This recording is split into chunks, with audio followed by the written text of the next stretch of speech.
कांग्रेस के पूर्व नेता दामोदर यादव ने प्रेस कॉन्फ्रेंस करते हुए मध्य प्रदेश के पूर्व सीएम और कांग्रेस नेता दिग्विजय सिंह पर आरोप लगाए। उन्होंने मध्य प्रदेश में कांग्रेस की वर्तमान दशा के लिए स्लीपर सेल को जिम्मेदार बताया। कहा, कमलनाथ ने पूरी मेहनत से काम किया, लेकिन स्लीपर सेल ने उनसे गलत फैसले कराए। दामोदर ने कहा, कुछ सामंतवादी लोग मध्य प्रदेश में कांग्रेस के स्लीपर सेल का काम करते हैं। कमलनाथ ने अपने दम पर 15 साल बाद प्रदेश में कांग्रेस की जीत का सूखा खत्म किया था, लेकिन स्लीपर सेल ने सरकार गिराने का षड्यंत्र रचा। मैं उपाध्यक्ष था, मैं तो यंग उपाध्यक्ष था और सारे बुजुर्ग सम्मानीय उपाध्यक्ष थे। और उस समय पे कमलनाथ जी जब अध्यक्ष थे तो ये बात कही जा रही है कि कमलनाथ जी स्लीपर सेल थे और कमलनाथ जी ने समझौता किया लोगों से और कमलनाथ जी के समझौते के कारण ऐसी स्थिति बन गई कि भारतीय जनता पार्टी को जिता दिया गया। जहां तक मेरी जानकारी है और जहां तक मेरा अनुभव है, Kamal Nath ji he is a gentleman, he is a nice person. वो भले आदमी हैं, वो अच्छे इंसान हैं। इसलिए आप कह सकते हो कि उन पर सामंतवादियों ने, कांग्रेस के अंदर जो सामंतवादी हावी है, उनने दबाव बना के बहुत सारे गलत निर्णय कर दिए, करा नहीं दिए, खुद कर दिए। और जो प्रभारी और सब दिल्ली की राजनीति से आते हैं वो भी ऐसे आते हैं कि जो सामंतवादियों के हिसाब से चलते हैं। और मैंने कमलनाथ जी को हेल्पलेस देखा है।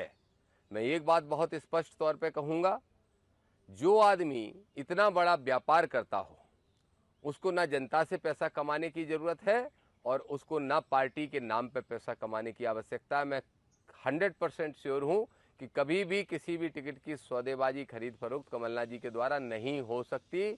इसकी मैं गारंटी दे सकता हूँ, जितना मैं व्यक्तिगत रूप से उनको जानता हूँ। इसके साथ साथ एक चीज़ और कहूँगा, अगर आप देखेंगे 2003 के पहले कांग्रेस की ही सरकार रही मध्य प्रदेश में 10 साल, आदरणीय दिग्विजय सिंह जी के नेतृत्व में।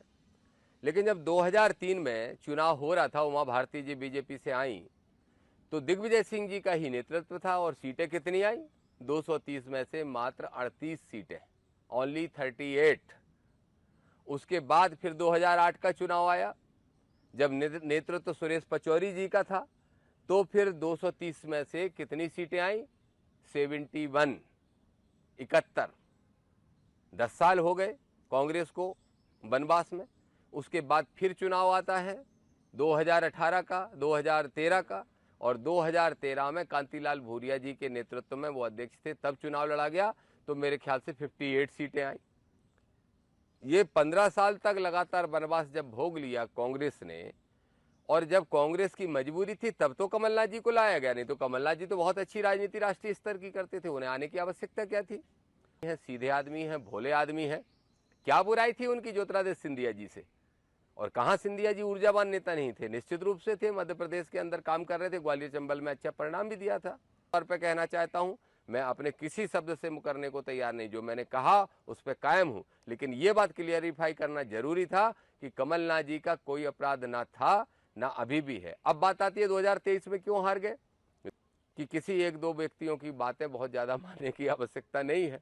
और मैं सच कहूँ तो स्लीपर सेल तो हैं कांग्रेस के अंदर, स्लीपर सेल है मध्य प्रदेश कांग्रेस में, पर वो कमलनाथ जी नहीं है। अब कौन कौन है आप जानते हो और मैं जानता हूँ, और अगर आवश्यकता आएगी तो मैं बता भी दूंगा कि कौन कौन है और क्यों है।